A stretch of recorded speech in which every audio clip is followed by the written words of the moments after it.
So let's talk about Team USA. I've been seeing them, and I want to get something straight. They're playing in the FIBA World Cup, not in the Olympics, because I know that it's been a lot of people who compare this team right now, which we have, to the Olympic teams. I don't like that because it's not the same thing. They're not the same competition. There's not the same level of play. And it's not, I mean, yes, of course, they both matter. They both take place every 4 years. They both are a big internationally televised events. But really, it doesn't hold the same weight for people, right? So the Olympics hold much more weight than the World Cups. Even though the World Cups do hold a lot of weight, we do have to factor in that for basketball, a World Cup is not the same as an Olympic gold medal. I just want to say that. So, um, what I really wanted to talk about today, and most of all, was the team which we have right now. I was looking at gameplay from the most recent game that they had against Germany, and I just saw a complete domination of a basketball game. I saw Anthony Edwards score 34 points. I saw Austin Reeves hit clutch threes. I saw Tyrese Halliburton making great passes and shooting a lot of threes. I saw Jaren Jackson Jr. manning the paint, getting clutch blocks, and really being a force, which was driving his team to victory. And I saw a guy like Mikal Bridges playing great defense. So, with all that being said, I just wanted to talk about, like, how does this affect what we look at the World Cup as? This is probably the most talented World Cup team which the U.S. could have put out there, with exception of the superstars, right? Because none of the guys on the team are superstars, in my opinion, right? None of them have enough pull, none of them have enough years in the league. So a non-superstar American team, that's probably the best that we can get. And as seeing as we had this phenomenal team assembled, I'm wondering what could have it been if the American superstars decided to play, right? Like KD is eligible, LeBron is eligible. We're all in the same thing. This happens during the NBA's break, so we don't have to worry about that. And it's a FIBA event, so the FIBA season also doesn't interfere. But basically, when I looked at this World Cup and I saw the American team, I was there like, this team is good. This team is balanced. This team is well made. And in my opinion, I'm happy that that's the team that we put out there, because it doesn't give the superstars the praise. I know that that's not really okay to say, but I would prefer that all the superstars, the Trae Young, the Donovan Mitchell, the LeBron, go play in the Olympics next year, right? Save your body, don't get injured, right? And play in the Olympics next year. Then I would prefer to them to play in the World Cup right now, because with the World Cup, it's extremely important. But America historically hasn't had the dominance that it's had in the Olympics, and that's because we have never put that great of rosters out there. And the rosters that we do put, even though we're the team which has won the most FIBA World Cups, I think tying France or being above everybody else, we know, or the Americans have been the best team for a while, right? Like, that's no mistake. There's no mistaking to that. But the thing is that they're the best in the Olympics. The World Cup, that we haven't shown nearly as much enthusiasm to put teams out there which can win. And this season, we saw an enthusiasm. And as I was saying, I like what the teams are doing right now, because it gives players a chance to prove themselves. You're taking a lineup of guys which have never won anything, right? In terms of won real games or won championships as the best players, and you're giving them a platform to grow, develop themselves, and grow their name internationally.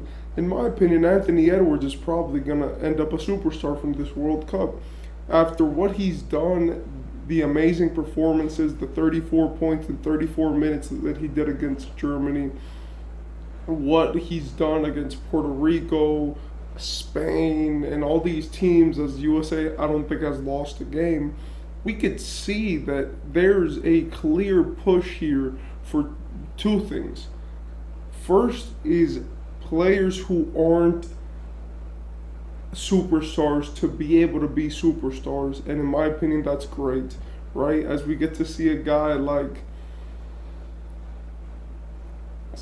Tyrese Halliburton who could just really show off his talent, show off his way of being, show off his potential over there, and he's going to get a huge audience from all around the world to look at him, and they're going to be like, wow, this kid is phenomenal, right?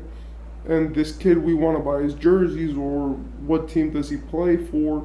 That's number one. Second is politics. And this is where I'm going to slow down. I've been very excited because I was looking at the highlights from the Germany versus USA, and that comeback was insane. If you guys didn't see it, they won by 8, but they were down like 15 at one point in the game, and they had to rally back, and it was phenomenal as they went like 25-5 or 20-5 in the last quarter. But the biggest thing as to why some players didn't make this team is because of politics. I heard Gilbert Arenas talk about this, but it's like most of these guys who get sponsored to be in the biggest global stages are Nike athletes. USA Basketball is a Nike athlete brand, right? Adidas players have historically a horrible rep, right? And if we look at who have been the leaders for the Team USA's, who have been the guys, the big dogs who represent them, right? Who do we look at? Kobe, Jordan. Kobe, like think about it. Magic and Bird were on the team. They were Converse. On the first team, Jordan was the leader. Jordan. I know that Jordan was better, but Jordan was the leader on front of Magic and Bird. Okay. So Jordan, Kobe, Bron, Kevin Durant, Jason Tatum. So when we really look at the World Cup, we could say like, hey, there is something here. And I know that Austin Reeves is there or whatever, but Austin Reeves is when Austin Reeves gets a bigger name, he'll get signed by the right shoe brand. But there's obviously something here with the starting lineups that has to do with politics. I understand it because there's a business to the NBA, to basketball, to life that you need to be able to understand. But when you really pay attention to what the players have in common, the players who are in Team USA, you could really see that there's a bias.